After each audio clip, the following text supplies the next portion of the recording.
Well, welcome to this Thursday and welcome to this HFA weekly webinar. I'm Mark Schumacher, CEO of HFA, and we're glad to have you. And I think you're going to really be glad that you're going to spend this next hour with us because we're talking about the customer experience, something that is being tested on a daily basis. You all know this because of the concerns surrounding supply chain delays and having to, of course, talk to customers again and again about expectations. I'm going to be introducing our guest momentarily, but let me just tell you this. This is being recorded. So if you like what you see, we're going to have a link on our resource page, myhfa.org/COVID-19. We will have this available so that you can share it. And I think you're going to find that today we're going to have a great deal of need to do just that. Our guest is Jeanne Bliss. She's with, her website is customerbliss.com. By the way, she married into that name. This is not something that she made up. So I always like to say that off the top. But she's an expert in what she likes to say, and you'll see it on her website, customer-driven growth. So what we're going to do today, our goal is this in our conversation with Jeanne, is there's going to be a handful of takeaways that I know that you're going to have today when you leave this 1 hour. But here's the good news. They are actionable immediately. And you're going to learn more about that as we go along here, because much of what Jeanne is talking about is not rocket science. It's some really good common sense. So Jeanne, first of all, welcome. Happy to have you here on this venue. Thanks, Mark. Good to be here. For people that don't know, well, tell everybody a little bit briefly about your background, just so we know, because you got some pretty impressive credentials. Yeah, I'm like the old man of the sea on this work. I've been in this work since 1983. I reported to 5 CEOs doing essentially the very first version of customer experience in this order: Land's End, Mazda Motor of America, Coldwell Banker Corporation, Allstate Corporation, and Microsoft Corporation, all reporting at the C-suite of the organization for each of those. I've written 4 books on this, and since 2002 have coached leadership teams around the world about the work, which is earning the right to grow by leading in a deliberate way. And I'm the co-founder of the Customer Experience Professionals Association, which is an association we created to turn this into a real career and to really codify this as actions that can grow your business. And most importantly, I don't want you to forget, you're also the daughter of somebody that had a Buster Brown shoe store. Yeah. So I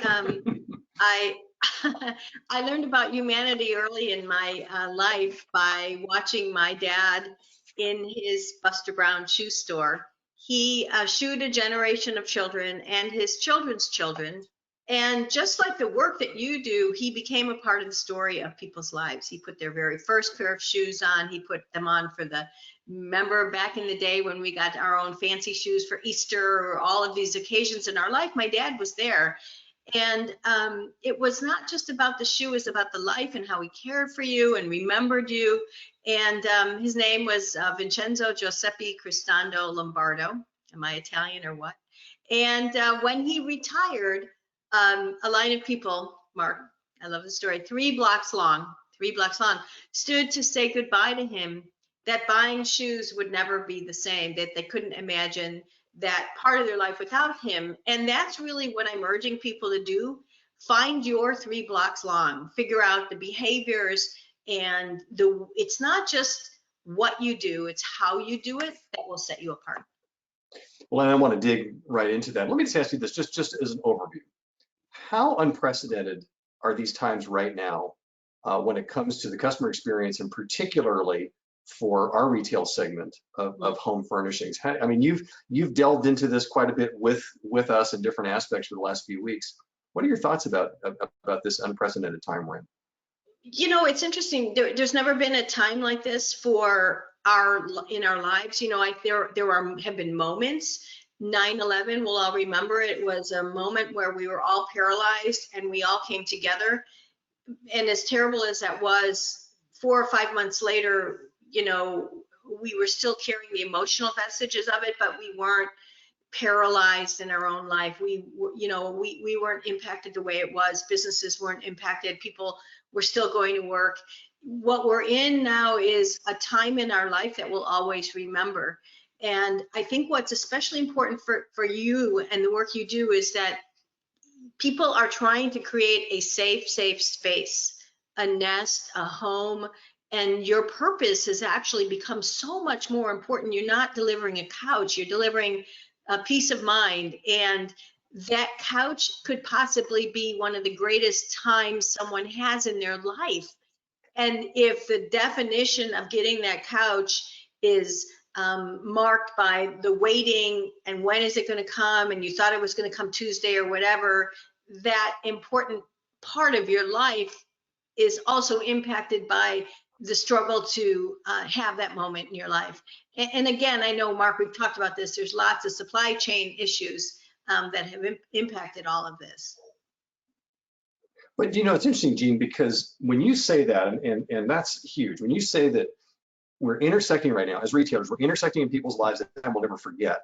So I'm going to extrapolate and take that a step further, customer experience. So the seeds you plant now may be more critical than ever. Is that fair? If you're gonna connect with somebody during a crisis in a crazy time like this, you could win them for a long period of time. Fair to say? Yeah, you know, there's a great scholar who does work on memory, and it's called the peak end rule. And what this means is that people's ability to remember you, and that then drives their decisions about if they're going to engage with you again and tell other people, has everything to do with the peak of the experiences, the beginning of the experience and the end of the experience. And so everything else informs it, but when they interact with you to find out and receive and get something, and then the actual act of receiving it itself, that impacts people. I think the other thing that's important that I've been doing as I've been coaching leaders around the world is recognizing that we need to wrap our humanity around the work that we do in a very different way now. So enabling our people to care, to looking at those policies, breaking the mold on what you do, being really fearless in going out and talking to people, because the companies that, again, going back to the financial downturn, 9/11, the companies that prospered out of them and recovered the quickest did so because they shifted not the what they did, but the how they did it. Their communication, their people. If you have to disappoint someone, you can do it in a way that makes you show up differently than the others. And let's I'll tell you what, with all the great questions we already have coming in, I want to dig right in there, because I know that in conversations you and I have had, that you say that begins with being okay with having the difficult conversation. This is not the time to gloss over. You're basically somebody that says, just hit them on a human level that says, here's what we're dealing with. You know, so it may be one of those things where as a retailer, you've got to show your hand a little bit more. Talk about that, because that's not easy for everybody to do in business. Yeah, no, I'm back. I'll talk about my time at Land's End for a minute.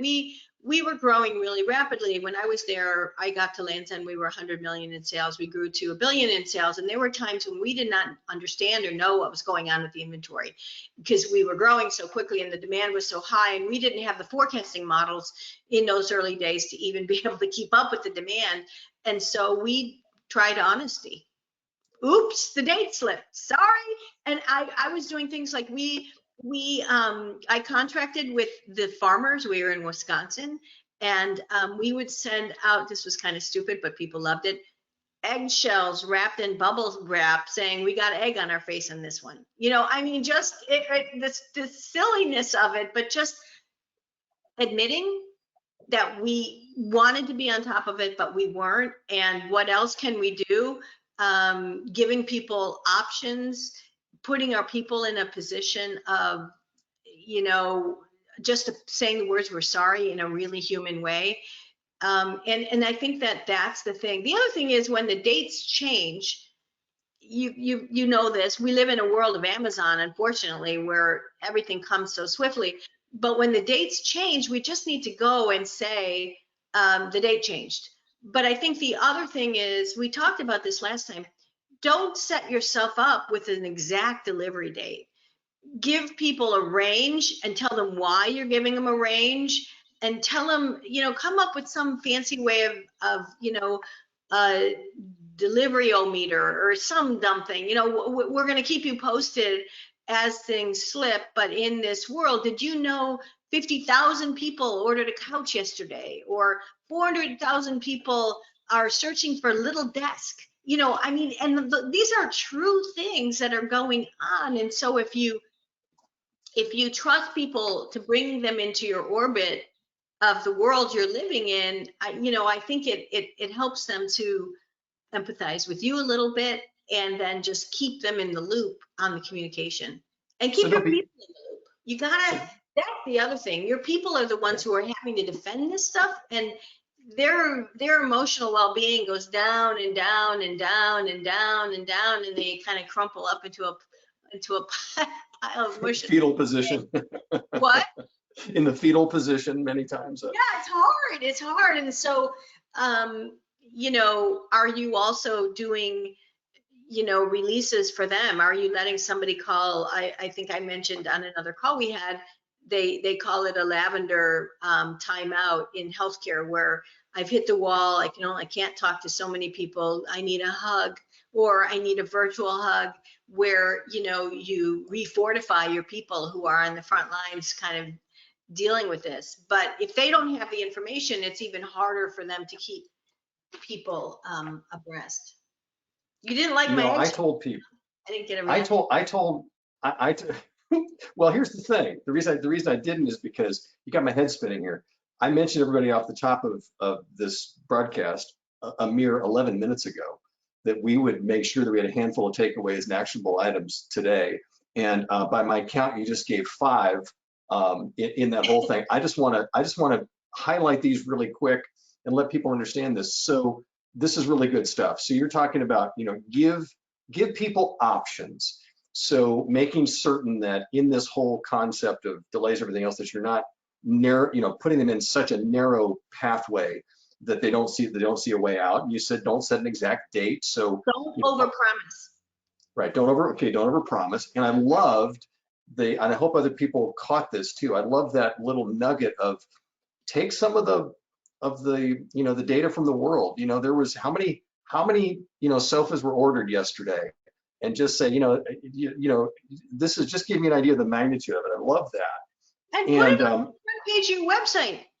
Sofa meter, Sofology. You can have fun with this, and people will join in. People will join in. We're all sitting around. I was looking for toilets yesterday. I had no idea how many. There were so many freaking toilets out there. We just moved. I saw it when that happened. There are a ton. We did what? There are a ton. I understand that. But So, make jest of it. The thing I think is important here is find your personality and your tone in this, and have at it.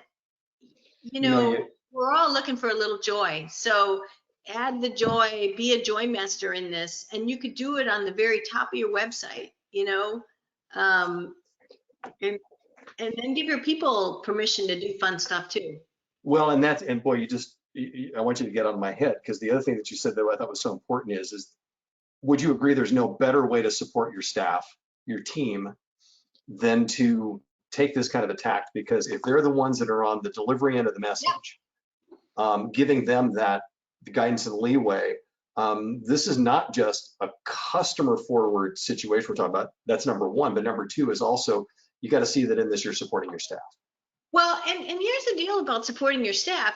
For me, the whole point of customer experience is you show up differently in the marketplace. You're an elevated kind of company. You perform differently. You do different things.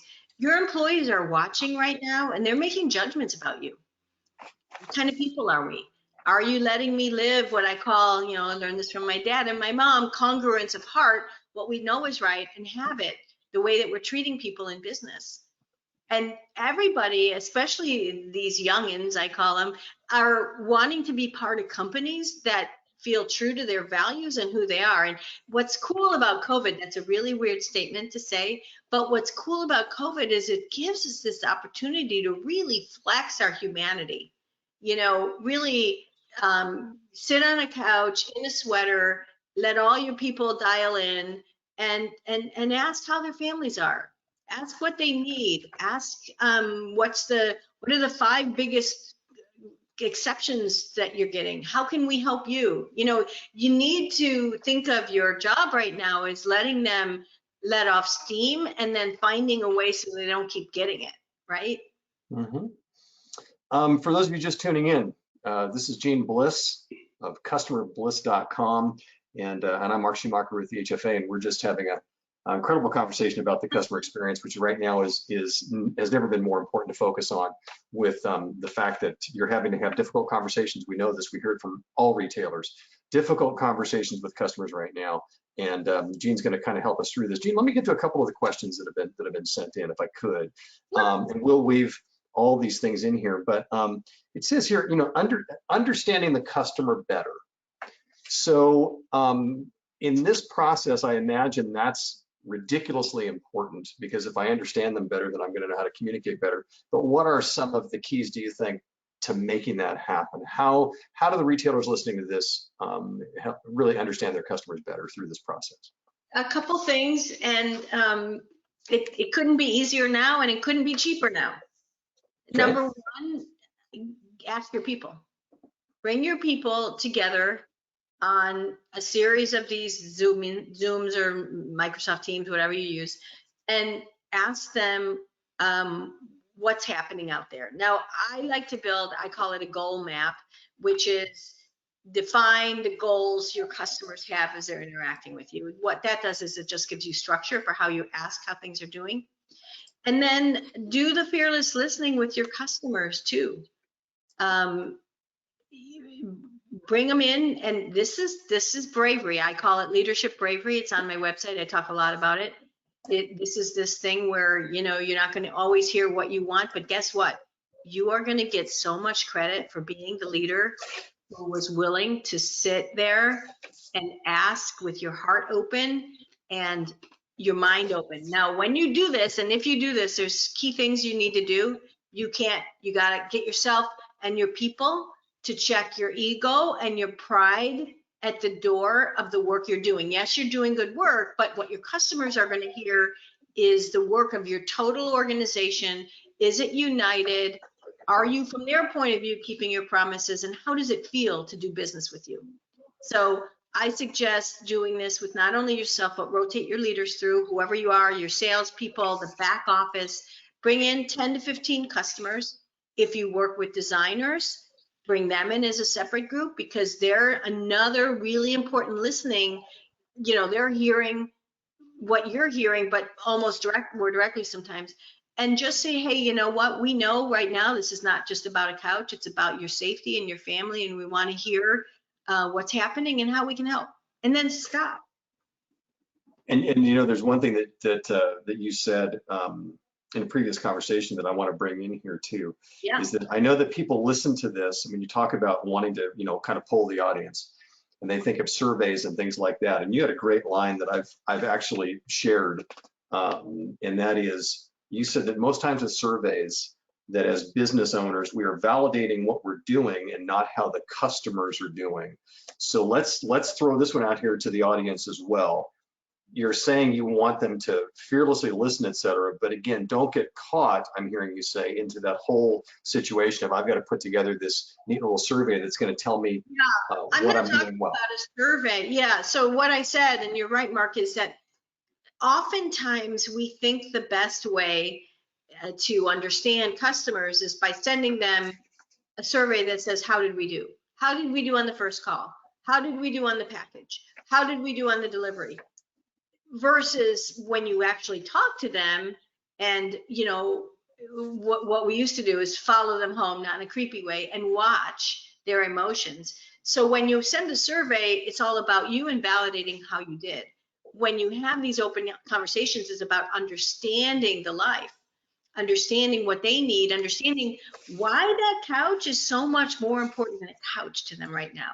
Why that their kids have been sitting on the floor and that desk is going to finally get them off the floor. You know, all those things. And guess what happens when you hear these things? Idea balloons. Innovation will come from the customer's life that you never could have gotten from the yes or no answer on how was the delivery that you ask in a question. One of my favorite examples of this is a company called Careem. They are the Uber of the Middle East. In fact, Uber bought them because they were doing so well. Mm-hmm. And one of the reasons why they were doing so well was they were also looking at behavior. And this is the other thing that I think you guys can do is keep track of the days from promise that you've been delivering things to people, and then create, I call it a peace process, an apology to get back in their good graces. We'll talk about that in a minute. Mark, don't forget that, because customers want you to remember that you didn't go specifically to when they delivered, but you can actually have a peace process that earns back their good graces. But what Careem of the Middle East did was they noticed, like you're able to do in behavior, that some of their customers were declining in their usage. And so rather than sending a survey that said, why have you stopped using us, which they might have gotten some, but not all, they got permission to go visit them. And what they found was that they were having children. If they had done a survey or a research project, they would have never come to this solution, which was to create a new service called Careem Kids, and it's on the app. They also had to find drivers who also liked kids in the car. So drivers who like kids, every car comes with a car seat, immediately grew their business by 35%. So Wow. when you learn that you're part of educating kids at home, maybe what that innovates you to do is to say, here's the homeschool pack. Here's the movie night pack. Here's the, oh my gosh, it's another Thursday and it feels like a Tuesday pack. Because now what you're doing is you're innovating your products, your services to the life. And that will be remembered. Especially because if there's some, you put some whimsy into it when they deliver it or the follow-up or whatever. And when you say put whimsy into it, I'm a whimsy you know, there's girl. going to be some people that might hear that and think that that's fluff. No, But well, it's fluff if that's all you do. So if all you do is add a pretty card and you're late, then that's just, people are going to feel used and taken. But if you're offering something and it's well done and it arrives and the packaging says, hey, we know you've been homeschooling for 20 weeks now. This should make it easier. And by the way, here's some of the greatest links we've found on how to set up a whole homeschool area for your family. Go beyond the product to helping with the experience. There is so much content out there where you can be the kind of company that gives what I call no strings attached knowledge. That, if you think about the use of why someone's buying the couch or the bed or the, probably not as much a bed, but the school stuff or whatever, you can wrap an experience around it. And me, whimsy is more about, have a personality. You don't have to do the whimsy stuff, but again, it's just wrapping it into a complete experience.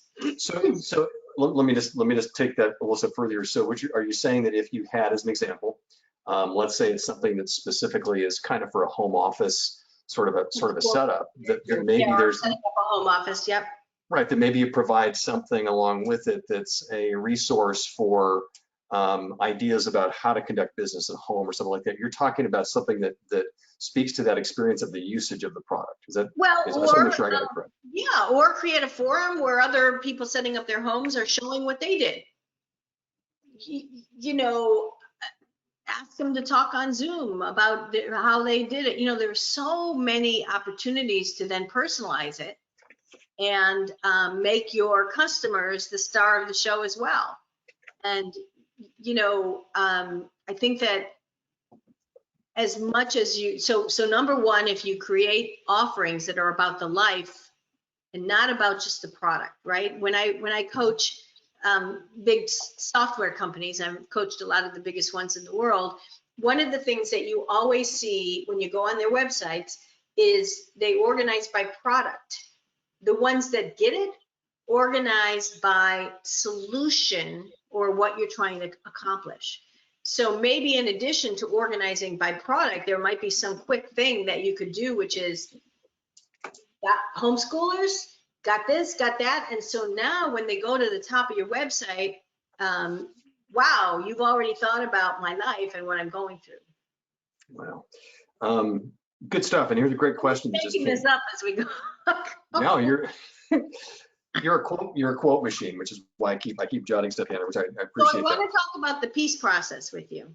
But we will get to that in a moment. And, Okay. And I appreciate that, because we're on a great little riff here that I just want to continue with before and we've got plenty of time, by the way. Don't you worry about that. I'll get back to it, I promise. There was somebody that, though, and I think it's a great question, that you talk about this customer connection and understanding them. So in this is their words here, in this time of confusion and chaos, how do you in a genuine way let your customer know that we are in this together without it sounding disingenuous?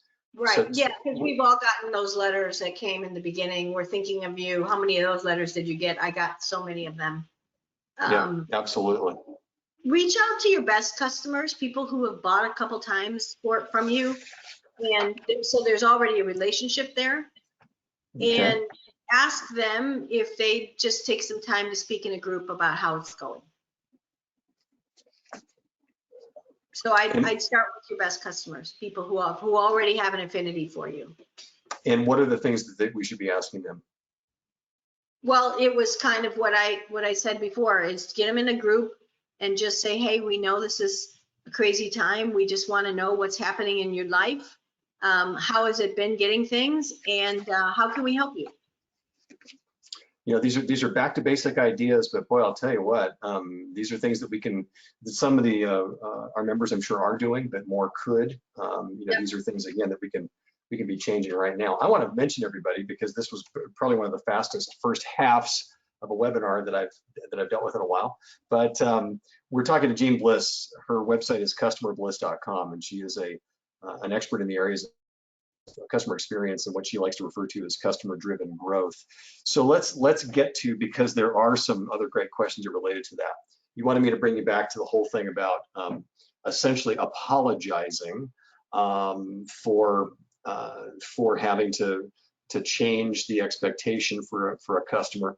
What are some of the key things to do and the key things not to do when you're faced with that situation? Okay, so first of all, you have to have an attitude shift, which is, it's not about apologizing. It's about earning back the emotional goodwill of your customer.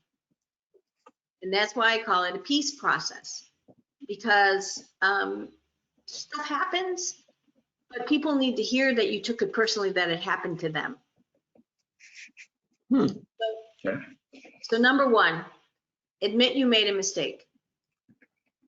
Just if it got there late or it wasn't as good, admit you made a mistake. Sometimes even call customers. When we did I was doing some work with Century Furniture a long time ago, we would have leaders call designers and people just to find out what was happening or if other things happened. And I remember the CEO at the time said, I swear I heard a thump when they fell off their chair. I mean, just the good-naturedness of opening yourself up and saying, there was a problem and I want to say I'm sorry. Okay, so admit you made a mistake. Now you've got to figure out what's your engine for doing that. If you've got a lot of these things that are going late, you've just got to acknowledge it. It can't just be, you called in and we told you and now you got it and that's the end of it. You need to bring your people together and resolve it in as best the way you can. That's where you're starting to get creative. And then do something more that creates a memory in that moment. So what can it be? Doesn't have to be about giving away something. It can be, just a personal conversation, offering them something later. I'm not sure. You can only think of that. But just think about it as you chipped away a little bit at your credibility. You chipped away a little bit at their feeling about you. You just got to make sure that you tell them you made a mistake, that you apologize, that you work with your people to try to figure it out. But then what is the salve? What is the salve? So for example, at Southwest Airlines, they send out what they call love bucks, LUV, they're signed as LUV, bucks that, again, giving away stuff is not always the answer, but they're tracking flights that are missed and when we were off flying, and did things that were canceled or late, and then they send love bucks. And the love bucks are a pure, honest note, and they're just like, hey, this is for you next time because we got egg on our face or whatever happened. Here's a little interesting story. Colin Barrett, who was the CEO of Southwest, told me this is what happens when you have a good relationship and it's the first thing that you've done that's been bad or what crazy. People will, you got a halo effect from the good stuff that came before. At Southwest, they were so loved that when 9/11 hit, people send their love bucks back so that Southwest would stay in business. So anyway. So it's it doesn't have to be high ticket. It just has to be thoughtful. I mean, is that a word, or is that not a good word? First of all, it has to feel and sound sincere, that you know and recognize that you interrupted their life. You interrupted their ability to do something that you promised you would do for them. You have to apologize. And then something, you know, I always think it's crazy when they offer me a free dessert when my meal was wrong, but it still makes me feel better. It's just the dumbness of it all.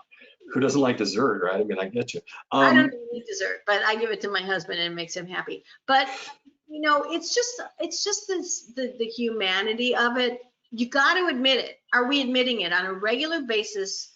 Are you sending a note or a letter or have a team of customer rescue artists? I call them that, customer rescue artists. Call customers who you really disappointed and say you're sorry.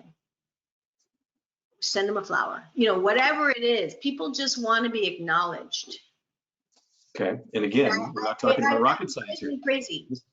Yeah, and I guess there's a part of this that says treat people the way you'd want to be treated. I mean, I know that if I'm buying anything, I sure as heck want to know the details, right? Yeah, keep them informed as much as you can. You know, hey, don't promise a date because right now dates are hard. Don't let them live in a black hole. When the dates shift, you got to let them know. If you don't miss the date and you finally do deliver, say you know you made a mistake, apologize like our moms told us, and give them some kind of hug. Whatever your version of a hug is, give them some kind of hug. And in this time, we need some positives. So I mean, I think the other part of this too is that whatever a retailer can do, maybe stand out more than it would have 6 months ago. That's right. There's a really cool story in one of my books called I Love You More Than My Dog. It's about a company called Nurse Next Door. They're in Vancouver or in Canada, British Columbia, and they were growing and fast, and they were making mistakes just because they were fast growing. They contracted with a company called Humble Pie. So when they made a mistake, they shipped out, and these were amazing, these crates, this beautiful box. And the pie said, we're so sorry, we made a mistake. They spent $30,000 on pies and made back $300,000 in business. So what's your version of humble pie? I love sending humble pies anyways. That to me is the whimsy. You get a box that says humble pie, like, damn, I like those people. You certainly stand out. You know, one question that came through, and we've kind of answered the top part of it here, was how to deliver uncomfortable news with confidence. You've really kind of talked about that's just about being honest, but it says, I like this line, not to anticipate it will be ill received, because so often we enter into conversations with customers when we have a preconceived thought about how it might be received. Is that where you talked about checking your ego at the door? Is just don't assume good or bad reaction. Do it for this whole connectivity piece of this, not for a specific outcome. If you make a mistake, fess up. And the other thing is you need to go back to your people and say, even as hard as it is, did you know we missed the delivery for 1,800 people this week? Or, you know, maybe you call it the delivery happiness barometer or something. Come up with something where people, you know, and again, here's the crazy thing. It's not just a couch anymore. My husband is ordering from Amazon every day. I think it's because he likes to hear the doorbell wrong. You know, I mean, we're it's the anticipation of something coming to your door, something new. You know, we can leave our houses, but only for some things. And so, you know, it's so fascinating to me the power you have in your hands right now, because you're feathering the nests, which are the only real safe places we have in our lives. You know, you mentioned there's a couple things that I want to delve into here as we're getting, and this is another, you know, question that came in here about the processes involved with dealing with these delays as far as what you put the customer through. And there's one thing that you mentioned in a previous conversation about saying, don't force, as you said, don't force customers to eat soap. Don't make it hard. Let's talk a little bit about that, because talk about the processes in place. What do you mean by that? Are you saying don't overthink it, or what do you mean by don't make it hard on the customer? Oh, no, what I mean by this is at the end of an interaction a customer has with you, will they go back and say, okay, that customer respected me. They respected my time. They respected me by knowing my information. They respected my need to get it done by not making it too complex. They respected that I want, you know, by getting me what I asked for. So build your respect delivery machine, which is your operation and your people, to earn the emotion. They respected me and my time. And, you know, time is going to be a sliding scale, but you can manage that. We talked about that. They respected me, my time, my need, my desire. And we know that respect and honor and grace are the emotions that drive growth. And so are you up building into your operating model how you deliver, how you behave, how you enable your people to deliver those emotions that earn growth? And I think it's a great kind of a tie-in here too, is that this fits in with some of the things that you've been talking about in one of your books, which I love the title, which is "Would You Do That to Your Mother?" Give us a little insight. I knew you'd have that ready. Give us a little insight into what the whole meaning of that is, and why that's a great kind of a visual and a mindset for retailers to think about as they deal with customers.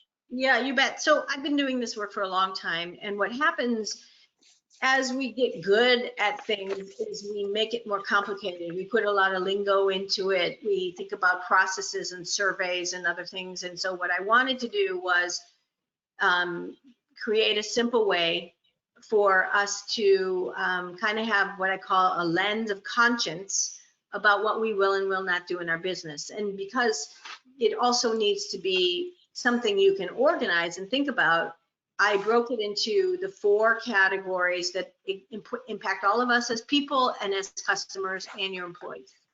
So the first section is around getting rid of the things that make it hard for your people to rise, to deliver value and feel good about being part of your company. So do you have a lot of policies that you pen them into, or do you give them options when they're talking face to face with the customer to rescue that customer? Or do they always have to touch the desk? Do you show up as a caring company, which will only happen if you care for your people first?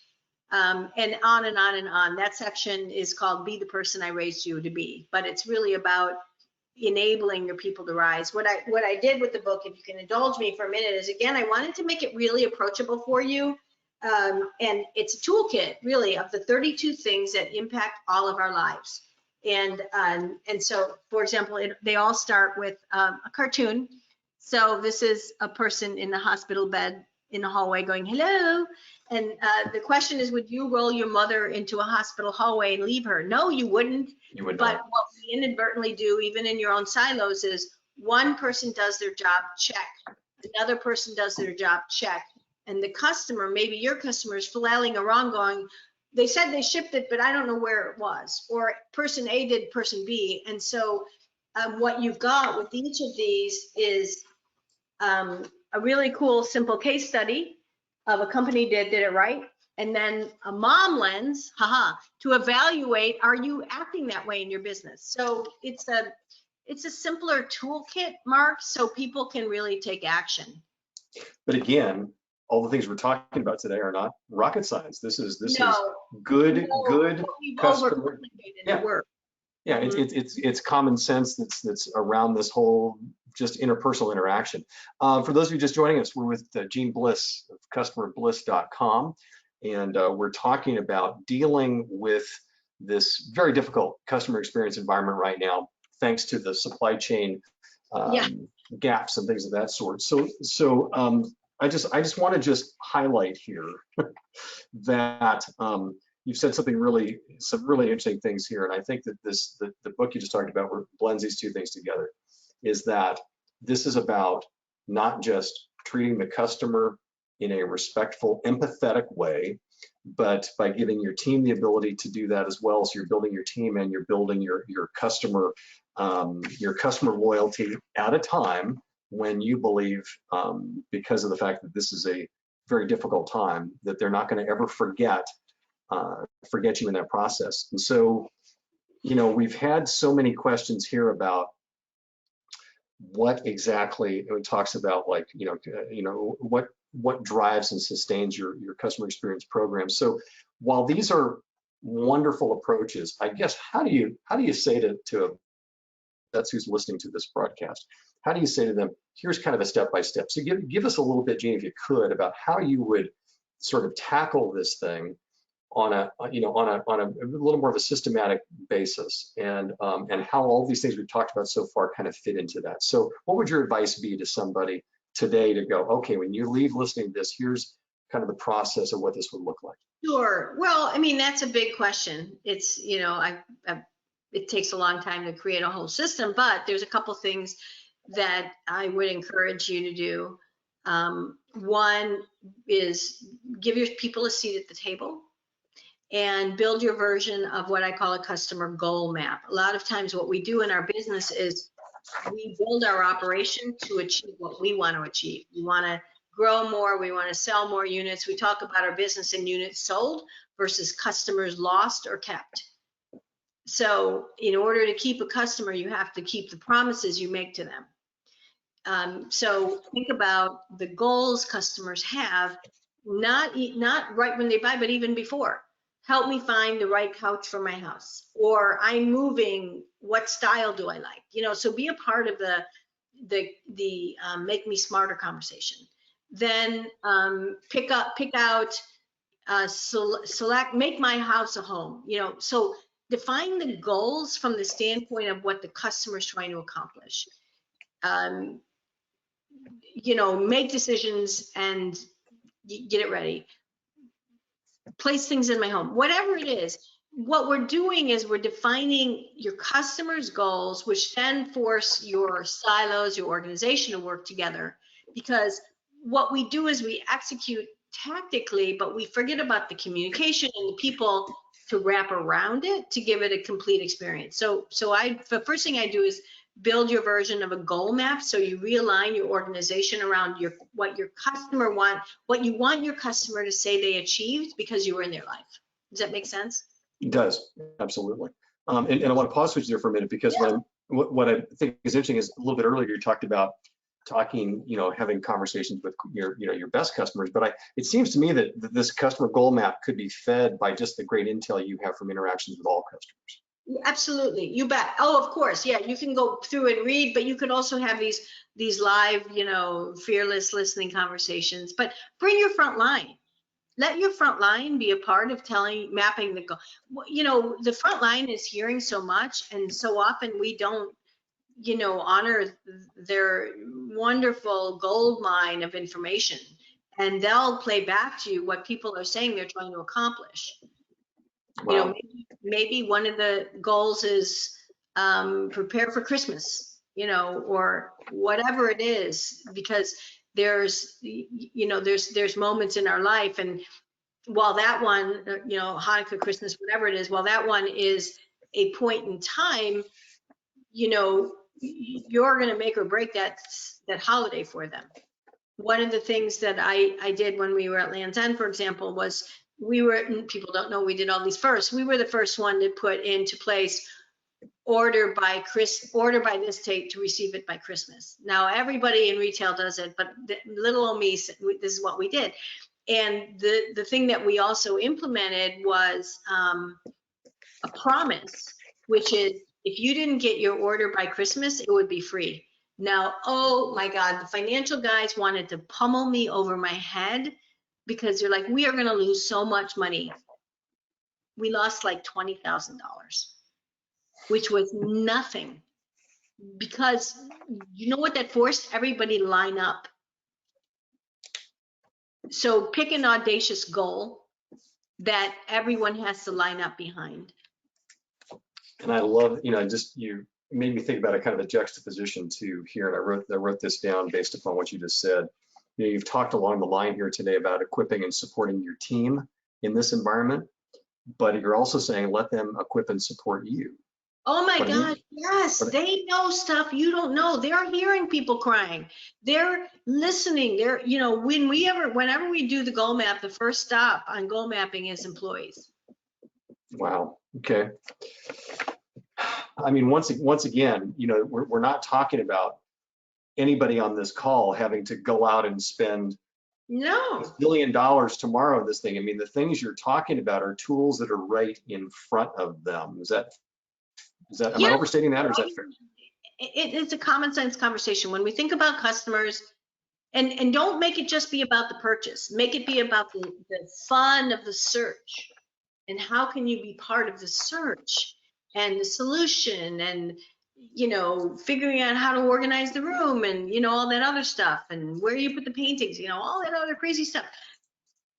And then map it into the goals, and then say, are there any high impact goals where it's a true make or break moment, like the holidays or COVID right now, I would say is a true impact moment for you. And then say, what happens when you elevate it to goal is now you have to say, okay, all hands on deck. How will we now achieve this goal as a company? It's not about the front line, does it? The whole organization, it impacts your every part of your business. The one thing I did want to mention that I failed to when I was talking about the peace process that I think is really important. Do not pass the buck. Your customer doesn't care that your supply chain didn't give you what that's why they're late. Okay. That's between you and your supply chain. You got to own it. I know that's probably a little tough love, but I call it tough love wrapped in velvet. and let me ask you this one. How do you, all the stuff you're talking about is really kind of high contact, I would call it. So how do you adapt your approach to the online world? It's not all high contact. It's the note in the box. It's, your operation. It's your, how you drive your internal processes. I mean, not when we build these things, it has to include, it can be automated things. It's inclusive of the entire operation of the business. Okay, so this needs to be a consistent message then that's carried through all aspects of it, whether it's a digital or whatever. Yeah, it's your operation. I mean, what are your, and speaking of, your supply chain, again, things are wacky right now, but what are your contracts like with them in terms of making them keep their promises to you? Okay, and let me ask you this, is it a slippery slope, this whole honesty thing? I mean, I'm not suggesting lying. I don't mean that. What I mean by that is that, is there a point where you would be concerned about, I'm being very upfront with this customer and now I'm going too far. Now it's going to sound almost like I am passing the buck, or that I'm being disingenuous, or that I'm saying, well, you think you've got problems, I've got problems. That seems like there could be a little delicate kind of scale tipping point there. Say more. You mean because if the dates keep slipping, who do you say? Yeah, oh, I mean, it's great to suggest, to be really, to have this great relationship, but sometimes less is more. Should you monitor, kind of what you put out, or is this just one of those things where to get the customer's trust, you're going to just have to just bleed on the table, as I said? You don't want to, I mean, I think you're good people, you got to modulate it. You don't want to make them crazy too. I mean, there's a point where you can make them more worried it's not about lack of trust. Tell them what they need to know to manage their experience in their life. But again, I know that I was probably unpopular by saying don't blame it on the supply chain, but again, to your customer, they're buying from you. And you can, that's why instead make the story be about how many couches or chairs or other things. And, you could say it's, everybody's working as hard as they can or whatever. Okay. It's, I don't know, maybe you don't want me to go there. I just think think about when somebody says that to you.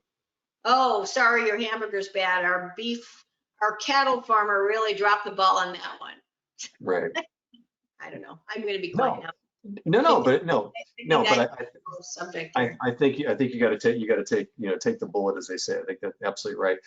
We're kind of coming into the last number of minutes here, but I want to just let people know that this is once again Jeanne Bliss with customerbliss.com, and wow, there's just been so many takeaways here, and I just want to highlight a few here as we're kind of bringing this all together here. Talked about creating a customer goal map. Essentially, that's really building your sales process around really the customer's wants and what they want to achieve, not just specifically how many product categories you want to push. You even said go beyond the product, find the experience, maybe even organize what you do by the solution, less by the product, which is interesting. And also, I think one of the— If you do it by the solution, by the way, Mark, you will sell more products. If you organize by solution, you will sell more products. Okay. Because the solution's got to include more than the couch.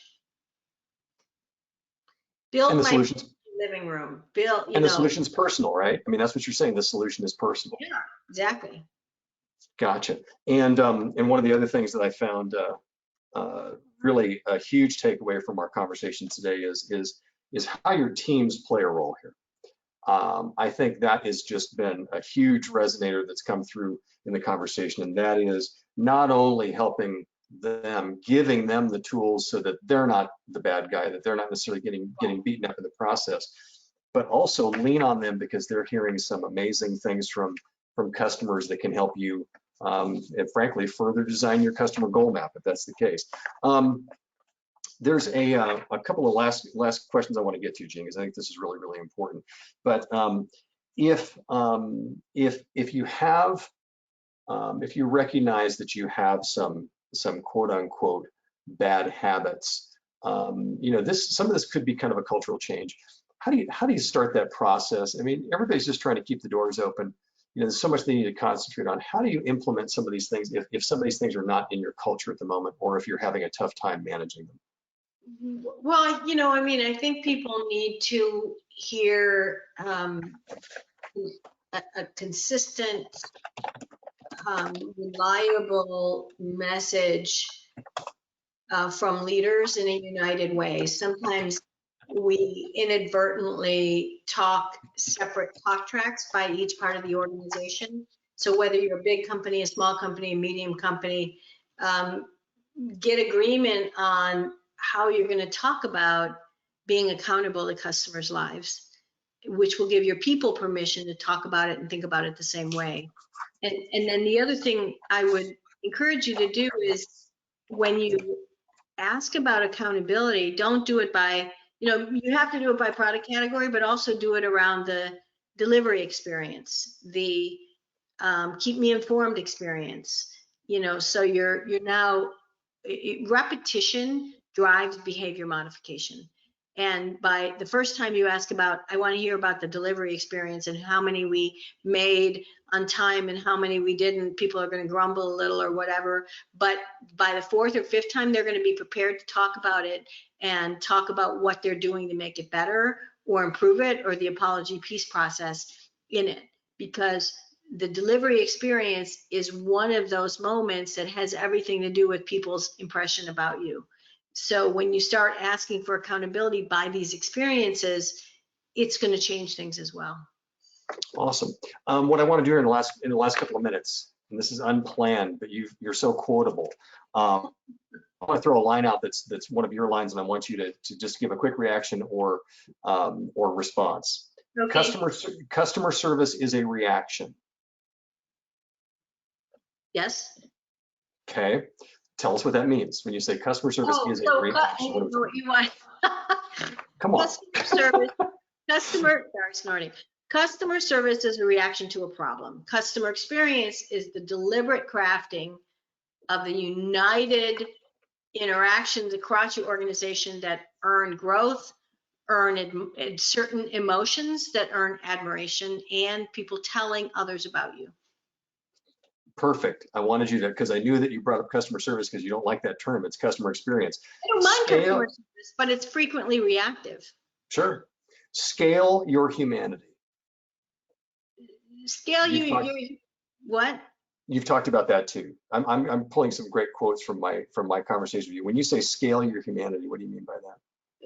Across the interaction points that you have with your customer, find a place where what you do and how you do it says to people, we trust you, we honor you. For example, look at your contract terms and are there any gotcha moments in there?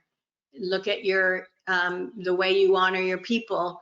When customers talk to your people, they know if you're trusting them or not based on the reaction and the time and how much permission they have to get before they can put that customer back together again.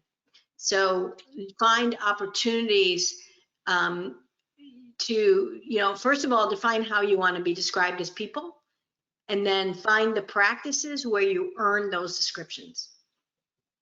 And why, how do you feel about the phrase, our policy is? It's policies, we need policies, but when we push our people into being a policy cop, their shoulders start slumping. Your customer feels like they're a number and not a human. And so in the same breath that we create policies, we have to recognize there will always be exceptions. And we need to proactively build those exceptions with our people and give them permission to act in the moment, because I have clients who have lost, $50 million customers over a $300 change fee. You don't want to lose a long-term lifetime customer over something that you could have given your people in the moment to waive or fix or whatever, because you're also going to lose the spirit of your people the more you force them to uphold those policies without the ability for an escape hatch when it's warranted. Well, first of all, I just want to thank you, because I know that was like totally throwing you a curve.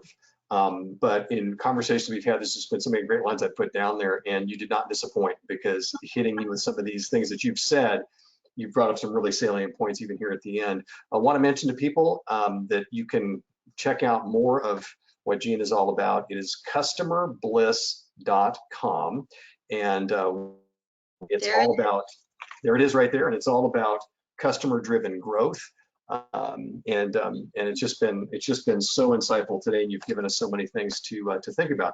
I also want to remind people about a couple of other things. First of all, we did record this, and this is shareable at myhfa.org/COVID-19. But also, we've got a couple of announcements I want to make here really briefly. First of all, we have nominations out right now for our Retailer of the Year. And there are some categories here you're going to see on your screen. Retailer of the Year, Trailblazer, Rising Star, Partner of the Year. If you can vote at myhfa.org/ROTY, which stands for Retailer of the Year. These are up until the end of the month, so please let us know who you think is worthy. Also, in case you haven't remembered, this is our 100th anniversary. Quite a time. Our association was back 100 years ago when there was another pandemic at the time. But we've not had a chance to truly celebrate, but it doesn't mean we're ignoring our 100. So we have what we're calling our 100 by 100, which is Voices of a New Era. And during this time, we're paying tribute to retailers like you by sharing stories that matter. So you can share your story at myhfa.org/100. Jeanne Bliss, I cannot thank you enough for joining us. Thank you. I think you have sparked so much today, so many actionable items that are affordable, because this is something that people can stop watching this and they can move on and implement some of these things right now. But we thank you so much for joining us from the Pacific Northwest. And I am Mark Schumacher. I'm CEO of the Home Furnishings Association. I want to thank you for joining us, and we look forward to seeing you all next time.